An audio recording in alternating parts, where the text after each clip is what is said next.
Alright, Shalom. It's your brother Kashab coming at you with another lesson. Before I get started, I want to give all praises, glory, infinite honors to Yahweh, Bahashem, Yahweh Shai, Bahashem, Rechak Wadash, double honors to the apostles and the elders of Great Millstone, who taught me the true rule well. And peace, blessings, salutations be to the hopefully elect, as well as those that believe in the gospel and may you endure to the end, Lord willing. Alright. And I'm about to let this play here in a second, right? But in the wee hours of the morning, all right, around maybe 2 a.m., 3 a.m., as these devils like to do so with their operations, all right, their attacks on a Friday, all right, Friday night, Saturday morning, the U.S. and Israel actually went with another move, all right, against Iran, all right? Now, we just going to speak on a few things.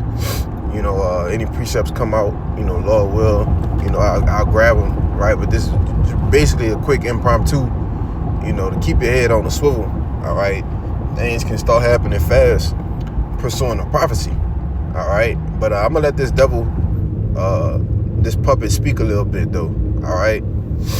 This is an address he made about, I think it was 5 hours ago, all right? And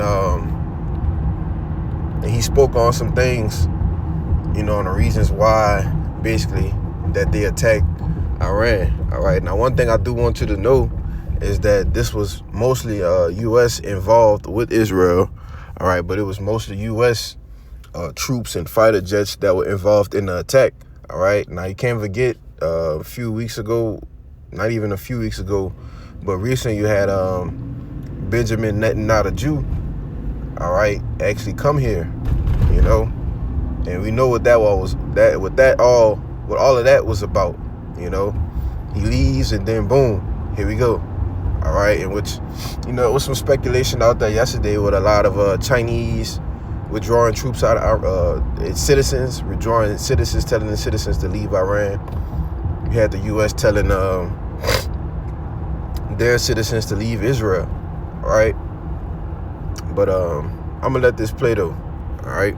Forces killed and maimed hundreds of American service members in Iraq. The regime's proxies have continued to launch countless attacks against American forces stationed in the Middle East in recent years, as well as U.S. naval and commercial vessels in international shipping lanes. And when has these things happened, right? When has Iran actually launched attacks, all right, on the naval vessels, all right, on different bases that was in the Middle East? When has this actually happened? All right. But these people get up here and they just lie straight through their teeth, but it's been mass terror, and we're not going to put up with it any longer. From Lebanon to Yemen, Syria to Iraq, the regime has armed, trained, and funded terrorist militias that have soaked the earth with blood and guts. And it was Iran's proxy, Hamas, that launched the monstrous October 7th attacks on Israel, slaughtering more than 1,000 innocent people, including 46 Americans, while taking 12 of our citizens hostage. It was brutal, something like the world has never seen before.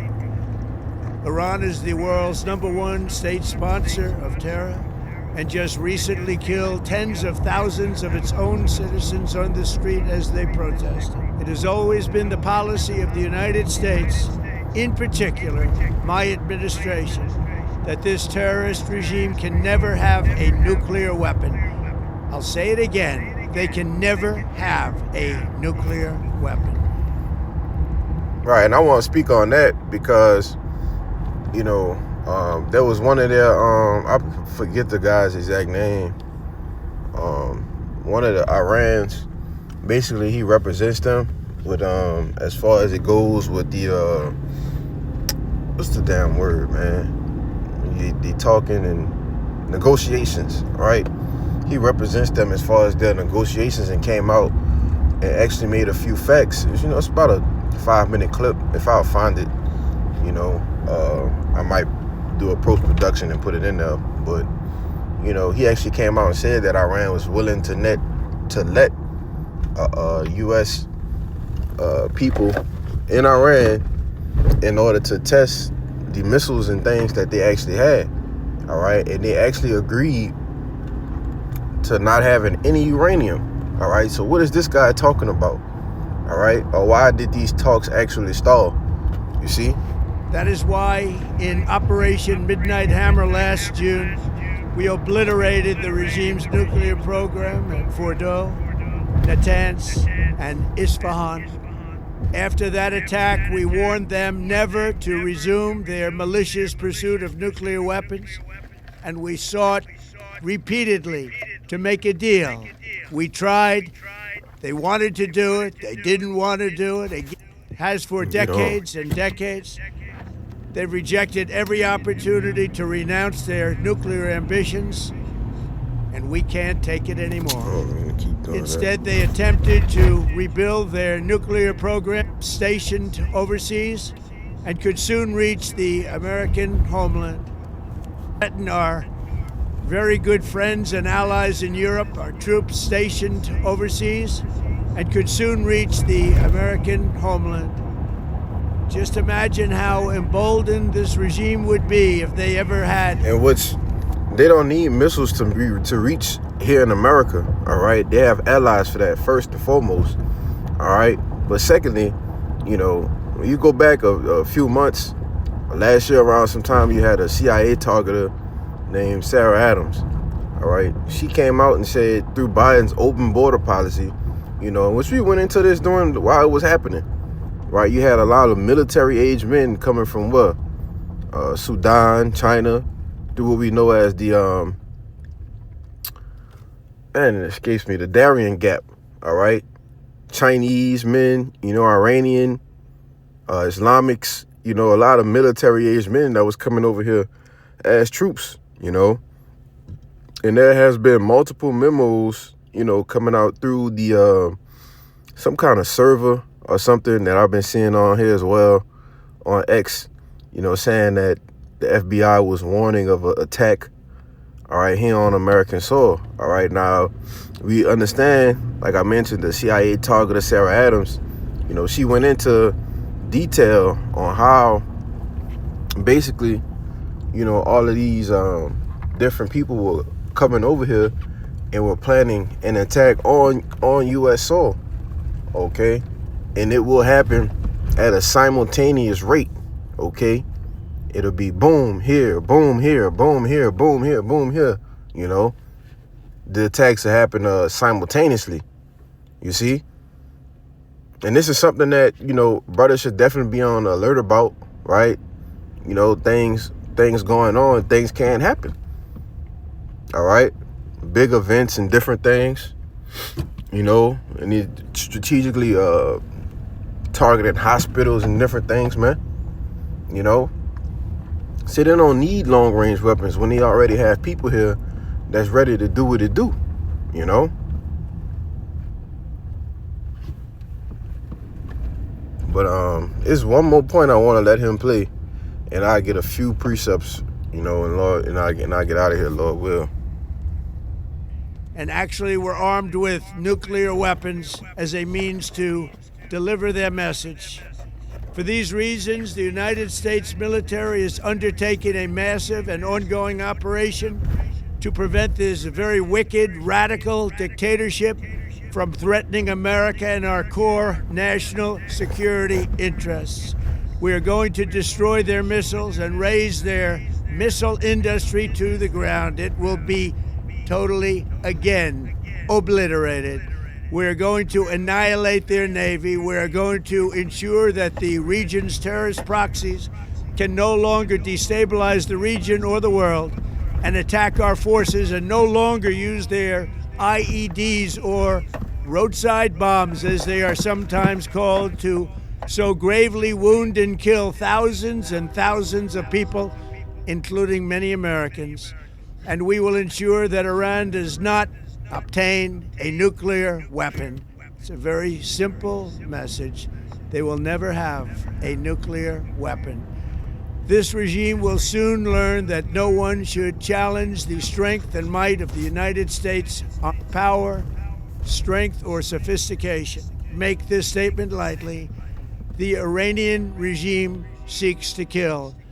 The lives of courageous American heroes may be lost, and we may have casualties. That often happens in war. But we're doing this not for now. We're doing this for the future. And it is a noble. All right. And that's the point, man. All right. So anytime you get up there and announce that American lives will be lost, all right, that this just happens in war, then what? You're basically announcing that you are going to war with them. All right. On behalf of the Israelis, all right, the fake JOOs, all right. This guy is getting ready to send troops, right? These bases is launching attacks, all right, on Iranian soil, man. All right, we know that this is all a part of biblical prophecy, you know, but it was one precept I had in mind. All right, I'm a little pressed for time.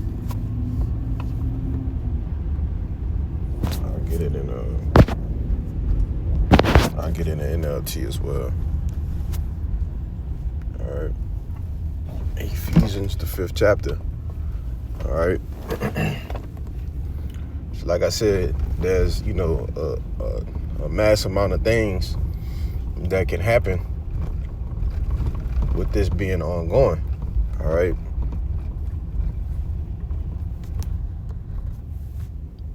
It's Ephesians chapter 5.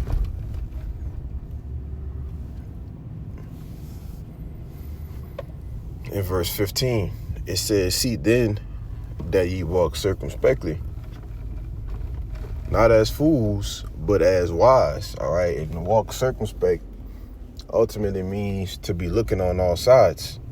All right, that's what it means to walk circumspect, to be looking at everything roundabout on all sides, man.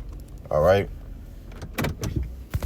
It says, not as fools, but as wise. As wise. Why? Because we have the spirit and power of Yahweh Bashim Yahushai, all right, to know and understand the times that we're in.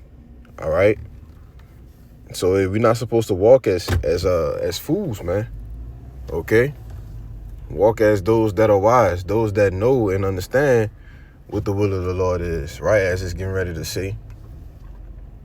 It says, redeeming the time because the days are evil. All right. And anytime war breaks out, right? Anytime the prophets have been constantly warning you that this was going to happen. All right. And like I said, you know, that can springboard these sleeper cells here that they have here. All right. Under the regime of Iran. All right. Al Qaeda, you know, and all other things that, you know, that lady was saying, you know. It says, verse 17, "Wherefore be ye not unwise, but understanding what the will of the Lord is." All right. So that's the message to the elect, man. Don't be unwise, right? Because we understand what the will of the Lord is. We understand what the Lord, what he wants to do, all right, according to biblical prophecy. All right. Now, when you read it in NLT, it says, "So be careful how you live. Don't live like fools, but like those who are wise. Make the most of every opportunity in these evil days, and don't act thoughtlessly, but understand what the Lord wants you to do." Okay. Now we understand, according to Ecclesiastes 3. All right. There's a time. Verse 1, it says, "To everything there was a season and a time to every purpose under the heaven." All right. Now I'm going to jump down to about verse 8.